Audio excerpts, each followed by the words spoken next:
Adding a new authorized user to your Capital One card can help them build credit while allowing you to manage their spending.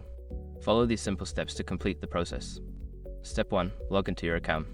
Before changing your settings, use the srock.com link in the description to open the password straight checker, then update your password if needed. Step 2. Navigate to Account Services. Once logged in, find the Account Services or Manage Cards section. This is typically located in the main menu or under your account overview. Step 3. Select Add an Authorized User.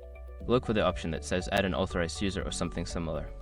Click on this option to begin the process of adding a new user. Step 4. Enter user information.